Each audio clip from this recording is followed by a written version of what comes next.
அனைவருக்கும் வணக்கம். இது நான் வெள்ளிக்கிழமை பூஜை வீடியோ நான் ஆட் பண்ணிருக்கேன். ஸோ ஸ்கிப் பண்ணாம பாருங்க. இந்த வீடியோ பதிவு மூலமா நான் என்ன சொல்ல வரேங்கிற இன்ட்ரோடக்ஷன் மட்டும் நான் சொல்லிடுறேன். கடவுள் ஏன் இந்த உலகத்தை இப்படி படைச்சிருக்காரு, இந்த கலியுகத்துல கெட்டவங்க எல்லாம் ரொம்ப சந்தோஷமா இருக்காங்க, நல்லவங்க எல்லாம் பாத்தீங்கன்னா ரொம்ப கஷ்டப்படுறாங்க, இவ்வளோ சர்ச்சு மசூதி கோவில்கள் இதெல்லாம் இருந்தும் என்ன பிரயோஜனம் அப்படிங்கிற மாதிரி ஒரு விஷயம் ஏதாவது ஒரு தருணத்துல ஏதாவது ஒரு சூழ்நிலையில நம்ம இந்த வாக்கியத்தை சொல்லியிருப்போம், இல்ல மனசுக்குள்ளேயாவது நினைச்சிருப்போம். சரி, இப்ப இந்த வாக்கியத்தை நம்ம நினைக்கிறது சரியா தவறாங்கிற ஆர்குமெண்ட்டுக்கு போறதுக்கு முன்னாடி இப்ப ஒரு எக்ஸாம்பிளோட ஒரு விஷயத்த நான் சொல்ல போறேன். இந்த எக்ஸாம்பிள நீங்க முழுசா கேட்டதுக்கு அப்புறம் இந்த வாக்கியத்தை நம்ம சொல்லலாமா இல்ல சொல்லக்கூடாதா அப்படிங்கிறத நீங்க தான் டிசைட் பண்ணணும். கடவுள் இருக்காரு, கடவுள் நல்லதுதான் செய்வாருங்கிறத நம்பிக்கை உங்களுக்குள்ள ஓரளவு வந்துச்சு அப்படின்னா இந்த வீடியோவுக்கு ஒரு லைக் பண்ணிட்டு நீங்க வீடியோவை தொடர்ந்து பாருங்க. நான் பெரிய ஆன்மீகவாதியோ இல்ல பெரிய சிந்தனையாளரோ கிடையாது. நானும் சராசரி ஒரு மனுஷி தான். ஆனா பாத்தீங்கன்னா ஆன்மீகத்துக்குள்ள நம்ம செல்லும் போது நம்ம ஆன்மீகத்தோட சேர்த்து அந்த பகுத்தறிவு நம்ம கூட வரும்போது நம்ம எல்லாம் நன்மைக்கே அப்படிங்கிற ஒரு விஷயத்த நம்ம எடுத்துக்கும் போது நமக்கு பாத்தீங்கன்னா யாருடைய மனநிலைமையும் பாத்தீங்கன்னா நம்மளுடைய சமநிலையை பாதிக்காது. அதுதான் நான் சொல்ல வரேன். மற்றவங்களுடைய எதிர்மறையான சிந்தனைகள் எதிர்மறையான பேச்சுக்கள் இதெல்லாம் பாத்தீங்கன்னா நம்மளை தாக்காது. அதுக்கு நம்ம பக்குவத்தை வர வச்சுக்கணும். அதுக்காக தான் நம்ம ஆன்மீகத்துக்குள்ளேயே நான் முக்கியமா வந்தது காரணம் அதுதான். என்னுடைய நிறைய விஷயங்கள் இப்ப மாறி இருக்கு.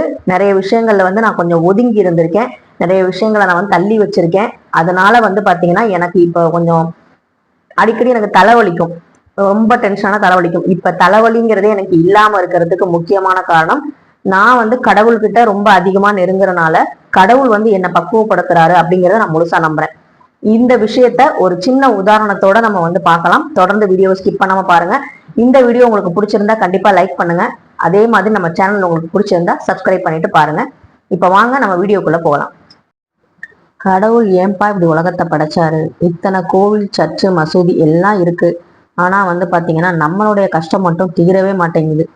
இந்த ஒரு டயலாக்க சொல்லாத ஆளே இருக்க முடியாது. இப்ப ஒரு கற்பனையா ஒரு விஷயத்த நம்ம எடுத்துக்கலாம். இந்த உலகத்துல இருக்க எல்லாருக்குமே பாத்தீங்கன்னா கடவுள் ஈக்குவலா வீடு, காரு, பங்களா, நகை, அதுக்கப்புறம் நல்ல அன்பான மனைவி, கணவன், குழந்தைங்க இப்படி எல்லாத்தையும் கொடுத்துருக்காங்க, அம்மா அப்பா அப்படின்னு. அப்படி கொடுக்கும்போது நல்லா சாப்பிட்றோம், நல்லா தூங்குறோம், ஒரு நாள் செத்தும் போறோம். இப்படி ஒரு உலகம் இருந்தா முதல்ல நமக்கே பிடிக்குமா? கண்டிப்பா பிடிக்காது. ஏன்னா நம்மலாம் ஒரு எமோஷனலான ஃபுல்லாவே உணர்வுகளால் ஆன ஒரு பொம்மைகள்னு சொல்லலாம். நமக்கு உணர்வுகள்னு ஒண்ணு இல்லை அப்படின்னா நம்மளால இந்த உலகத்துல ஸ்டேபிளா இருக்கவே முடியாது. நம்ம நினைச்சிட்டு இருக்கோம் நல்லா சாப்பிட்றோம், நல்லா காத்து இருக்கு, நல்லா நம்ம தண்ணி எல்லாம் குடிக்கிறோம், அதனால வாழ்ந்துட்டு இருக்கோம் அப்படின்னு. ஆனா ரொம்ப ஆழமா சிந்திச்சு பாத்தீங்கன்னா ஒரு 2 நாள் கூட சாப்பிடாம இருப்போம், ஒரு நாள் ஃபுல்லா கூட தண்ணி குடிக்காம இருப்போம். இதெல்லாம் எதுக்காக பண்ணுவோம்? நமக்கு பிடிச்சவங்க யாராவது நம்மளை காயப்படுத்தும் போது பண்ணுவோம். அப்ப சாப்பாடு தண்ணியை விட நம்ம உணர்வுகளால ஆனவங்க தான் நம்ம மனுஷங்க எல்லாமே. இப்ப ஒரு சினிமாவுக்கு போறோம், அங்க பாத்தீங்கன்னா ஒரு அழுகை இல்ல, ஒரு எமோஷன்ஸ் இல்ல, ஒரு சென்டிமெண்ட் இல்ல, வில்லன் இல்ல, ஹீரோ இல்ல, எல்லாமே ஈக்குவலா இருக்கு. அப்படின்னா மெயினா பஞ்ச் டைலாக் இல்ல. இப்படிலாம் இருந்தா அந்த சினிமா நல்லா ஓடுமா? அந்த படம் நீங்களே யோசிச்சு பாருங்க. கண்டிப்பா அந்த சினிமா நமக்கு பிடிக்காது. இப்ப ரீசெண்டா சூப்பர் ஸ்டார் படத்துல அவரு ஸ்டைலா காட்டினதை விட வில்லன்களை தான் ரொம்ப ஸ்டைலா அந்த டைரக்டர் காட்டியிருப்பாரு. நாகார்ஜுனன் சாரை ரொம்ப பாத்தீங்கன்னா அப்ப பார்த்த நாகார்ஜுனன் சாரை இப்ப கண்ணில் காட்டியிருக்காங்க. அவரை பத்தி ரொம்ப பேசினவங்க, அதுக்கப்புறம் புதுசா வந்த வில்லனை பத்தி அவரோட டான்ஸை பத்தி பேசினவங்க தான் அதிகம். அது மட்டும் இல்லாம ஒரு ஹிந்தியில ஒரு லெஜெண்டா இருக்கிற அமீர்கான ஒரு பீடி கொடுக்கறதுக்காக ஒரு சீனுக்காக எடுத்ததுதான் பாத்தீங்கன்னா அந்த படத்துல கிளைமேக்ஸே. ஸோ இப்படிலாம் எதெல்லாம் நம்ம வாழ்க்கையில கோபம், அழுக, சிரிப்பு, வெக்கம், வெறுப்பு, ஏமாற்றம், துரோகம், பகை, வெற்றி, தோல்வி எல்லாம் சேர்ந்த ஒரு மசாலா போட்ட பிரியாணி மாதிரி தான் நம்ம வாழ்க்கை. அப்படி நம்ம வாழ்க்கை இருந்தா மட்டும்தான் அது சுவாரஸ்யமாவே இருக்கும். இல்லைன்னா தயிர் சாதம் மாதிரி கலர்ஃபுல்லா இல்லாம ஒயிட்டா தான் இருக்கும். ஸோ நம்ம பாத்தீங்கன்னா பிளாக் அண்ட் ஒயிட்டாவது நமக்கு இருக்கணும், கலர்ஃபுல்லா இருக்கணும் அப்படின்னு தான் நம்ம எல்லாருமே ஆசைப்படுவோம். ஸோ இந்த பிரியாணி தான் நான் எக்ஸாம்பிளா சொல்ல போறேன். எப்படி பாத்தீங்கன்னா நல்லவங்களாம் கஷ்டப்படுறாங்க, கெட்டவங்களாம் பாத்தீங்கன்னா ஜாலியா இருக்காங்க அப்படின்னு நீங்க நினைச்சீங்கன்னா இந்த பிரியாணி கதையை நீங்க கேளுங்க. நம்ம லைஃப்ல பிரியாணி மாதிரி கலர்ஃபுல்லா மாறணும்னா என்ன மாதிரி காயணும், சீரகம் சோம்பு மாதிரி பொரியணும், தக்காளி வெங்காயம் மாதிரி வதங்கணும், மசாலா பொடி மாதிரி காரம் இருக்கணும், உப்பு மாதிரி உரைக்கணும், அதாவது ரோஷம் வைராக்கியம் இதெல்லாம் இருக்கணும்.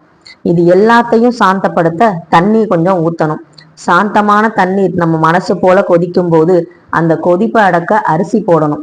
இப்படி காஞ்சு பொரிஞ்சு வதங்கி கொதித்து எல்லாம் முடிந்தாதான் பிரியாணி நமக்கு கிடைக்கும். அதுலயும் பாத்தீங்கன்னா நமக்கு பிடிச்ச விஷயம் நம்ம வாழ்க்கையில ஒரு சிலது நடக்கும் பாத்தீங்களா, அதுதான் நம்ம பிரியாணில சேர்க்கிற மட்டனா சிக்கனா எக்கா வெஜிடபிளாங்கிறத பொறுத்து. சொல்லும் போது ஈஸியா மட்டன் பிரியாணி சிக்கன் பிரியாணி சொல்லிடுறோம் இல்லையா, ஆனா இந்த பிடித்த பிளேவரை சாப்பிட எவ்வளவு விஷயம் நம்ம வெயிட் பண்ண வேண்டி இருக்கு.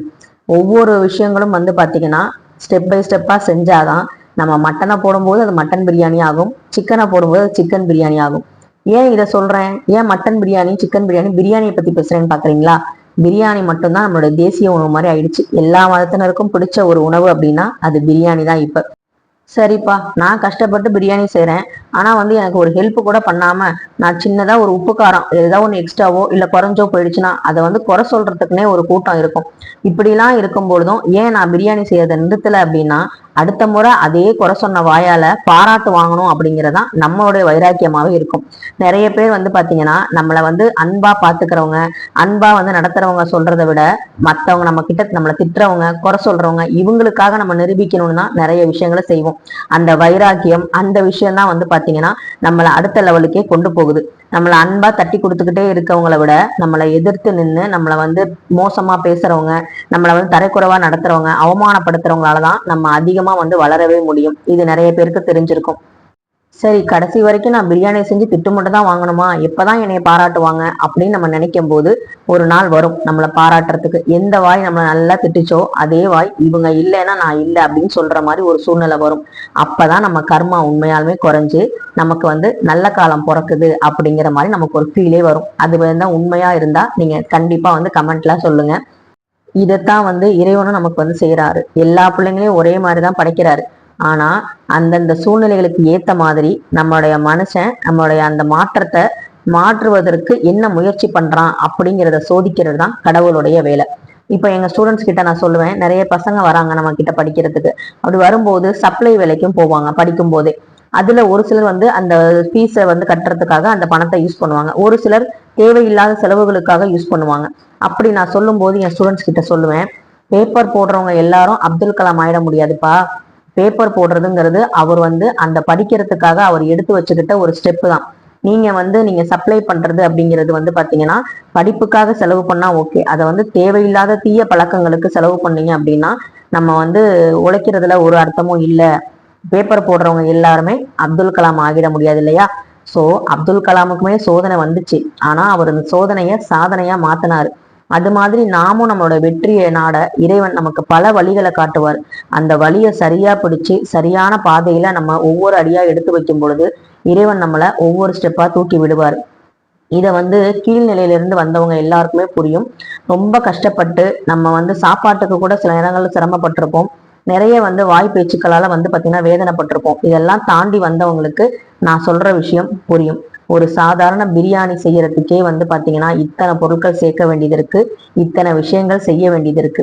அதே மாதிரி நம்மளுடைய வாழ்க்கை ரொம்ப கலர்ஃபுல்லா பிரியாணி மாதிரி நல்ல மசாலா மாதிரி டேஸ்டா இருக்கணும் அப்படின்னா நமக்கு பிடிச்ச ஃப்ளேவரான மட்டன் பிரியாணியோ சிக்கன் பிரியாணியோ வெஜ் பிரியாணியோ அந்த ஃப்ளேவர் வர வரைக்கும் நம்ம எப்படி வெயிட் பண்றோமோ, எப்படி நம்ம காத்திருக்கோமோ, தம் போட்டு நம்ம வெயிட் பண்றோம் பார்த்தீங்களா, அந்த மாதிரி நம்ம எல்லாத்தையும் செஞ்சுட்டு ஒரு நிமிஷமோ 10 நிமிஷமோ எப்படி பிரியாணி தம் போட்டு வெயிட் பண்ணுதோ அதே மாதிரி நம்மளும் வாழ்க்கையில நம்ம கடமைகளை சரிவர செஞ்சுட்டு நமக்கான காலம் வர வரைக்கும் வெயிட் பண்ணும்பொழுது இறைவன் நமக்கு நிறைய நல்ல விஷயங்கள் செய்வாரு.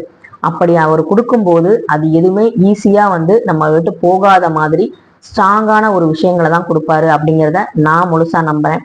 நீங்க உங்க விஷயத்துல இந்த மாதிரி ஏதாவது ஒரு விஷயம் ஒத்து போயிருக்கு அப்படின்னா தயவு செய்து கமெண்ட்ல சொல்லுங்க. இந்த விஷயம் உங்களுக்கு பிடிச்சிருக்கு அப்படின்னா, இந்த வீடியோ உங்களுக்கு ஏதாவது ஒரு வகையில மோட்டிவேஷனா இருந்துச்சு அப்படின்னா கண்டிப்பா இந்த வீடியோவுக்கு ஒரு லைக் பண்ணிட்டு நம்ம சேனலை சப்ஸ்கிரைப் பண்ணிக்கோங்க. தொடர்ந்து ஆன்மீகத்தோட சேர்ந்து நம்முடைய மனசையும் பாத்தீங்கன்னா பக்குவப்படுத்துற வேலையை பார்க்கணும் அப்படிங்கிறதுக்காக தான் இந்த பிளாக் சேனலோட சேர்த்து நான் இந்த மாதிரி எனக்கு தெரிஞ்ச விஷயங்களையும் ஷேர் பண்றேன். உங்களுக்கு என்னுடைய வீடியோ பிடிக்கும் பட்சத்துல லைக் பண்ணுங்க, ஷேர் பண்ணுங்க, கமெண்ட் பண்ணுங்க அண்ட் சப்ஸ்கிரைப் பண்ணுங்க. தொடர்ந்து நம்ம சேனலுக்கு ஆதரவு கொடுங்க. நன்றி, வணக்கம்.